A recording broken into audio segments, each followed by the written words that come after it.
Got to go to the States as well, because there's been news on Donald Trump's cabinet and what Elon Musk is doing. And he's been confirmed, this is on Sky and elsewhere, he's going to head up Trump's new efficiency department. We can have a look at the headline here. And so Elon Musk picked to head up Trump's new efficiency department as Fox News host chosen as defense secretary. So, anyway, it's going to be wild, this, isn't it? Let's have a look. We've got these are tweets from Musk himself. Of course, Musk owns, I say tweets, he owns X. So he can basically, this is a massive mouthpiece for him. Department of Government Efficiency, the merch will be flame, red hot. And then another, he's obviously getting very excited. Threat to democracy, nope. Threat to bureaucracy. Always put capitals where if you're worried people won't understand the joke. Elon, all actions of the Department of Government Efficiency will be posted online. Anytime the public thinks we're cutting something important, let us know. We will have a leaderboard for the most insanely dumb spending of your tax dollars. This will be both extremely tragic and extremely entertaining. It's already, the show's started, Carol. I think this was always part of the grand plan. As soon as I saw it, I think this is why Musk bought Twitter in the first place. I think that him and Trump were talking long before this. And the fact he's been putting so much money into the election campaign, and the fact he was so high profile, I don't just think that he's going to have this job. I think he will take over from Trump in the end. I think this is all part of President Musk. I do believe so. This is the richest guy in the world. He's a very smart guy. He's very pumped by being... He's never had this kind of adulation on a stage, and you can see he's almost hyperventilating. Yeah, I think this is all part... I think this is exactly why he bought X, Twitter. And he's obviously part of his economy drive is to create very small bulletproof screens. Did you see that? Just that size. What do you think, Harriet?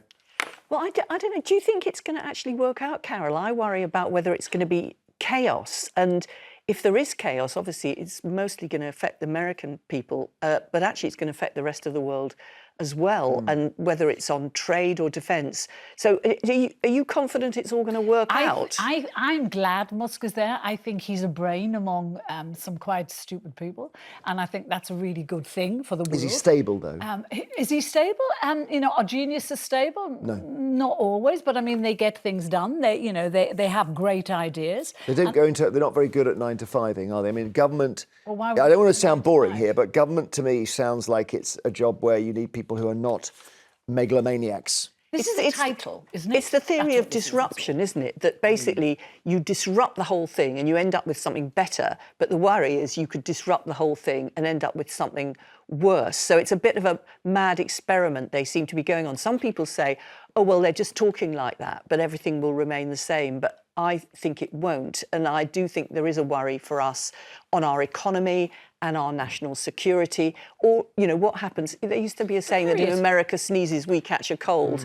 And I think it's still like that. Isn't the biggest worry about our security in this country is that we have a Prime Minister and a government now that seems to despise Trump and has made no secret of the fact. And, the special relationship is actually in danger now because of this government's treatment of Trump. I think that's more worrying for me than Elon Musk being Would you get rid of David Lammy, the Foreign Secretary, who's called Trump a woman-hating Nazi? Yeah. Absolutely not. And if you look about what the Vice President said about Trump, what was even, more... pronounced than what David Lammy said. Yeah, and I think it's one thing when you're, a political party in opposition, when you're in government, you take on the responsibilities of the government. And they went over before the election and actually had dinner in Trump Towers with Trump, which was a smart move. They didn't meet Kamala Harris then. And I was thinking, our sister party is the Democrats, the Labour sister party is the Democrats, but they didn't meet Kamala Harris. They met him. A few weeks ago that he was that Trump was talking about suing this government for electoral interference. That hasn't gone away. And Trump hates Lammy. He's made no secret of the fact that he doesn't want to have to deal with him. You cannot have a foreign secretary in position, one who's not totally bright, and you must know. But you also can't. He is bright. David Lammy. This is the guy who on Celebrity Mastermind, when asked who was the Marie who actually discovered radium, said Antoinette. Really, he's that bright? So basically, he came from a council estate in Tottenham and went to Oxford. He is smart. He's very smart. There's so much there. What was I going to say? Stormy's going to talk more about this later and ask, is Donald Trump right to hire Elon Musk? All I would say, as somebody who has used Twitter a lot, and blimey, I saw the other day I'd done more than 100,000 tweets in my life. That's time I'm never going to get back.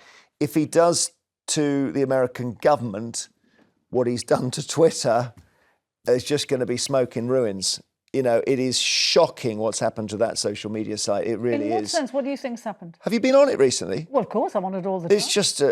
I'm looking at the insults that you get, and you're looking at the ones that I get. Yeah, you're right. Slated every day, the pair of us. I know, I understand. He believes in free speech, and he doesn't want it to be in any way trammelled. Right. But there probably should be limits there.